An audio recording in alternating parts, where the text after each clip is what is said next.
Hi guys. तो काफी लंबे टाइम से हम कई सारे ट्रिग्नोमेट्रिक रेशियोज का यूज करते आ रहे हैं, जिनमें से एक ट्रिग्नोमेट्रिक रेशियो है कॉस थीटा। अब ये कॉस थीटा की वैल्यू अलग अलग होने पे अलग अलग वैल्यूज होती हैं।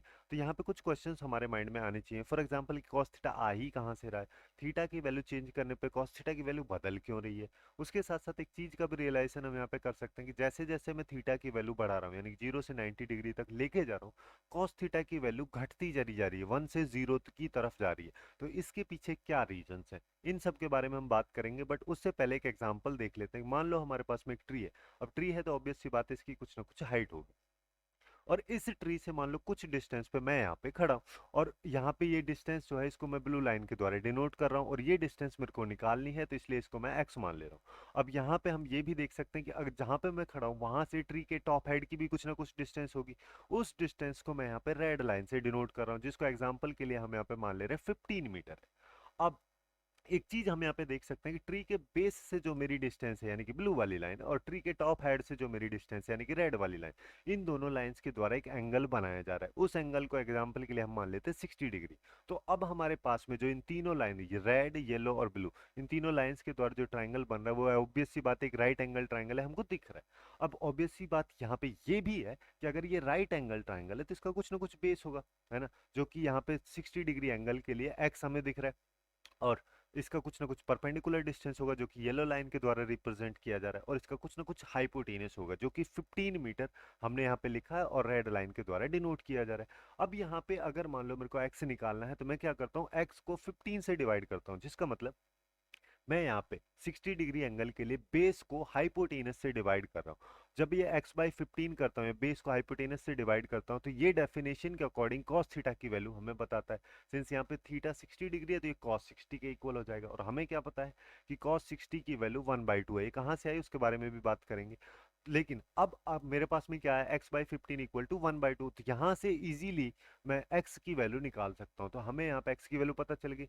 इस टाइप की जो प्रॉब्लम्स है उन सबको ही सॉल्व करने के लिए जो कॉस थीटा वगैरह है या ट्रिग्नोमेट्रिक रेशियो जो है उन सब का यूज किया जाता है। बट यहाँ पे अभी भी एक क्वेश्चन दिमाग में यही रह जाता है कि कॉस 60 की वैल्यू जो 1/2 है, ये एक्चुअली में आई कहाँ से। तो इसको समझने के लिए हम यहाँ पे देखो क्या करते हैं कि एक ट्राइंगल कंसीडर करते हैं। मान लो हमारे पास ए बी सी एक ट्राइंगल है, जिसकी तीनों साइड्स की लेंथ ए है, जिसका मतलब ये एक इक्विलेटरल ट्राइंगल है। सिंस ये इक्विलेटरल ट्राइंगल है तो इसके सारे एंगल जो हैं वो भी 60 डिग्री के होंगे। और इस सिचुएशन में हम क्या करते हैं कि पॉइंट ए यानी कि वर्टेक्स ए जो है वहां से एक मीडियन ड्रॉ करता हूँ। उस मीडियन के द्वारा बीसी लाइन जो है उसको दो इक्वल पार्ट्स में डिवाइड किया जाएगा, जिसको कि मान लो डी पॉइंट के बेसिस पे डिवाइड किया जा रहा है बीडी और डीसी में। तो जिनकी जो डिस्टेंस है वो ए बाई टू हो जाएगी। क्यों हो जाएगी, क्योंकि टोटल डिस्टेंस ए है तो दो इक्वल पार्ट्स में उसका आधा आधा हो जाएगा। और ये जो एडी है जो कि मीडियन है, ये बीसी पे परपेंडिकुलर भी पड़ रही है।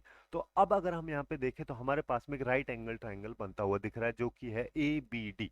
अब इस राइट एंगल ट्राइंगल में हमने जैसे पहले भी देखा, हमारे पास अगर थीटा 60 डिग्री है तो इसके लिए बेस हो जाएगा बी डी और परपेंडिकुलर ए डी, उसके साथ साथ जो इसकी हाइपोटेनस है वो हो जाएगी ए बी। अब मान लो मेरे को cos 60 की वैल्यू निकालनी है तो मैं क्या करूंगा, इसके बेस डिवाइडेड बाय हाइपोटेनस, जिसका बेस है बी डी और इसकी हाइपोटेनस है ए बी। बी डी की डिस्टेंस मेरे को पता है a/2 है, और ए बी की डिस्टेंस हमने मान रखी है यहाँ पे ए है। तो उस बेसिस पे जो cos 60 की वैल्यू है वो हमारे पास में निकल के आती है 1/2। वैसे ही अगर मान लो ये चलो cos 60 की बात हुई, cos 30 की अगर हम बात करें तो हमें क्या पता है कि angle B A B C जैसे 60 डिग्री है वैसे ही एंगल बी ए सी भी टोटल 60 डिग्री है। बट ए डी मीडियन के द्वारा उसको दो बराबर पार्ट्स में डिवाइड किया जा रहा है, जिससे कि उसके जो दोनों पार्ट्स हैं वो 30-30 डिग्री के होंगे। अब वापस से हम इसी ट्राइंगल को कंसिडर करते हैं ए बी डी को, बट यहाँ पे फर्क अब इतना है, अब एंगल 60 की बजाय 30 डिग्री है। तो 30 डिग्री अगर एंगल है तो उस बेसिस में यहाँ पे जो एडी है उसके लिए बेस का काम करेगा, बीडी जो है उसके लिए परपेंडिकुलर का काम करेगा, पहले वाले के थोड़ा अपोजिट यहाँ पे हो जाएगा। और पाइथागोरस थ्योरम अगर मान लो मैं यहाँ पे लगाऊं, क्योंकि मेरे को यहाँ पे ए बी पता है बी डी पता है लेकिन एडी नहीं पता, एडी निकालने के लिए मैं क्या करूंगा, इसके हाइपोटेनस के स्क्वायर में से इसका जो यहाँ परपेंडिकुलर का स्क्वायर इसको माइनस कर दूंगा, तो A D square equal to यहाँ हो जाएगा A B square minus B D square. अब ए बी स्क्वायर मेरे को पता है वो ए स्क्वायर हो जाएगा, बी डी मेरे को पता है a/2 है तो उसका भी स्क्वायर कर देंगे। तो यहाँ पे ए डी की जो वैल्यू है वो हमारे पास √3a/2 निकल के आती है। अब मैं क्या करता हूँ, मेरे को निकालना है cos 30 को फिर उसके बेस को हाइपोटेनस से डिवाइड करता हूँ इसी ट्रेंगल में, जिसके लिए बेस है एडी, जो कि अभी हमने निकाला है, और इसके लिए हाइपोटेनस जो है वो ए बी है। तो ए डी को यानी कि √3a/2 को मैं ए से डिवाइड करूंगा, तो मेरे पास में cos 30 की जो वैल्यू है वो निकल के आएगी √3/2। तो इस तरीके से cos 30 और cos 60 की वैल्यू हमारे पास में होती है। और उसके अलावा अब यहाँ पे बात आती है, चलो ठीक है ये हो गया, लेकिन 45 डिग्री के बारे में क्या कहना है। अब उसके लिए मैं क्या करता हूँ, यहाँ पे एक राइट एंगल ट्राइंगल को कंसिडर करता हूँ, जिसमें कि राइट एंगल बी पे बना हुआ है और इसकी दोनों साइड यानी कि ए बी और बी सी जो है इक्वल लेंथ की है। सिंस ये दोनों साइड्स इक्वल लेंथ की है, तो इनके सामने वाला एंगल जैसे कि एंगल ए और एंगल सी ये दोनों भी बराबर होंगे। अब एक एंगल ऑलरेडी 90 हो चुका है, तो बाकी दोनों का सम भी 90 होना चाहिए, और दोनों बराबर हैं, तो इस वजह से दोनों एंगल जो है 45 डिग्री के हमारे पास में निकल के आएंगे। अब मैं यहाँ पे पाइथागोरस थ्योरम लगा रहा हूँ। पाइथागोरस थ्योरम के लिए मैं क्या करता हूँ, हमें पता है ए सी इसके लिए हाइपोटेनस है, ए बी जो है परपेंडिकुलर है, बी सी बेस है। तो अब मेरे को निकालना है यहाँ पे ए सी है, तो ए सी निकालने के लिए मैं यहाँ पे क्या करूंगा, A B square plus B C square. A B मेरे को पता है ए है, बी सी भी मेरे को पता है ए है, तो ए सी मेरे पास में यहाँ पे √2a निकल के आ जाएगा। अब मैं यहाँ पे किसी भी एंगल को, चाहे तो एंगल ए को कंसीडर कर लूँ या चाहे एंगल सी को, ये मेरे पे डिपेंड करता है। मान लो मैं यहाँ पे एंगल ए को कंसीडर कर लिया है ना, और उसके कॉस की वैल्यू मेरे को निकालनी, कॉस 45 हो जाएगा। अब इसके लिए बेस क्या है, इसके लिए बेस है एंगल ए के लिए ए बी, और इसके लिए हाइपोटेनस है ए सी। ए बी मेरे को पता है कितना है ए, और ए सी मेरे को अभी पता चला है यहाँ पे √2 है। ए से ए यहाँ पे कैंसिल हो जाएगा, तो कॉस 45 की वैल्यू मेरे पास में निकल के आती है 1/√2। तो ये हमने यहाँ पे देखी कॉस 30, कॉस 60 और कॉस 45 की वैल्यू कैसे आ रही है। अब इसके अलावा जैसे कॉस 0 और 90 है, उसके साथ साथ क्यों ये वैल्यूज चेंज हो रही हैं, बढ़ रही हैं, घट रही हैं, इसके लिए हम यहाँ पे देख सकते हैं। जैसे यहाँ पे हमें दिख रहा है सीधा सीधा एक राइट एंगल ट्राइंगल है, जिसका बेस है 5 और जिसकी हाइपोटेनस है 5.83 और इसकी परपेंडिकुलर डिस्टेंस है 3। अब cos थीटा की हम बात करें तो हमें इसकी परपेंडिकुलर डिस्टेंस से कोई लेना देना नहीं है। हमारा जो मेन फोकस है वो एंगल पे यानी कि अल्फा, और सी की वैल्यू यानी कि हाइपोटेनस, और बी यानी कि बेस पे रहेगा। अब यहाँ पे 0 डिग्री के लिए ऑब्वियस सी बात है, ये एंगल कम होते चला जाना चाहिए। तो 0 डिग्री के लिए अगर मान लो मैं बात करता हूँ, जैसे जैसे मैं एंगल को घटाते जा रहा हूँ, तो यहाँ पे हम देखें कि जो सी की वैल्यू है वो भी घटती चली जा रही है।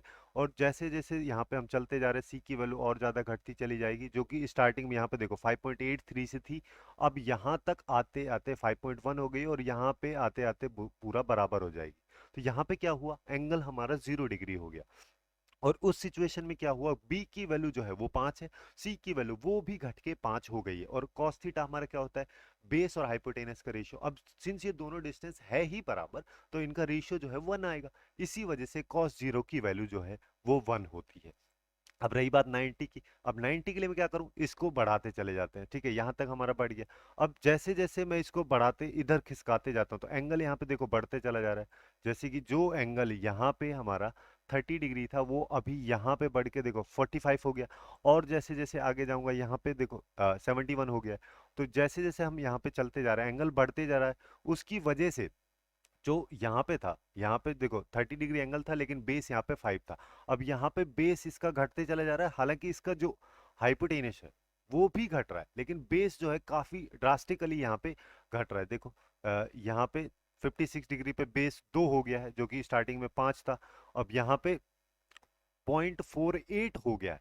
तो जैसे जैसे ये एंगल है, जबकि ये 85 डिग्री एंगल हुआ है अभी, और जैसे जैसे एंगल ये 90 डिग्री पे जाएगा, तो उस सिचुएशन में क्या हो जाएगा, बेस जो है वो इसका खत्म हो जाता है ना। बेस इसका है ही नहीं, बेस यहाँ पे ये लाइन दिख रही है ना, अब इस लाइन में तो बेस कहाँ है, बेस है ही नहीं, तो बेस इसका 0 हो गया। हालांकि इसका जो हाइपोटेनस है उसकी वैल्यू इसके परपेंडिकुलर डिस्टेंस सी और ए दोनों है वो बराबर है, लेकिन हमें बस बी और सी से लेना है। बी हमारा 0 है, सी यहाँ पे ए के बराबर है, ठीक है, उससे कोई लेना देना नहीं। लेकिन कॉस अल्फा की वैल्यू निकालनी है, वो b/c होती है, बी की वैल्यू 0। अब 0 को किसी भी नंबर से डिवाइड करो, फर्क ही क्या पड़ता है, वो रहता ही 0 है। तो इसी वजह से cos 90 की जो वैल्यू है वो हमारे पास में 0 निकल के आती है। और यहाँ से हम ये भी चीज देख सकते हैं कि जैसे जैसे मैं एंगल को चेंज बढ़ाते जा रहा हूँ, जैसे देखो यहाँ पे एंगल बढ़ रहा है, तो यहाँ पे देखो यहाँ पे 30 डिग्री है, और cos 30 डिग्री समथिंग कुछ एंगल है, उसकी वैल्यू 0.857 है। अब जैसे ही मैंने यहाँ पे आया, यहाँ पे आ गया एंगल 36 डिग्री हो गया, जिससे कि बी की लेंथ भी चेंज हो गई, सी की लेंथ भी चेंज हो गई, और इसकी जो फाइनल आउटपुट है वो भी बदल गया, 0.8 हो गया। अब यहाँ पे अगर मान लो मैं चलता हूँ 45 डिग्री, अब यहाँ पे इसकी वैल्यू फिर से घट गई, पहले 0.8 थी, अब 0.707 हो गई, और आगे चलेंगे तो देखो यहाँ पे इसकी वैल्यू 0.316 हो गई। इस तरीके से क्यों यहाँ पे ऐसा हो रहा है कि क्योंकि बी और ए की वैल्यू जो है वो काफी ज्यादा चेंज हो रही है, बी की वैल्यू काफी ज्यादा रेट से घट रही है, जिससे कि बी बाई रेशियो का बी बाई सी का जो रेशियो है वो एक्चुअली काफ़ी ड्रास्टिकली घट रहा है, और इसी वजह से कॉस थीटा में जब थीटा की वैल्यू हम बढ़ाते चले जाते हैं तो यहाँ पे जो फाइनल आउटपुट है कॉस थीटा का वो घटते चले जाता है। अब ये तो रही कॉस थीटा की बात, बट इसके अलावा एक और ट्रिग्नोमेट्रिक रेशियो साइन थीटा, उसकी वैल्यूज में भी चेंज काफ़ी ज़्यादा होता है। उसको जानने के लिए राइट वाले साइड में जो वीडियो है उस पर क्लिक करें।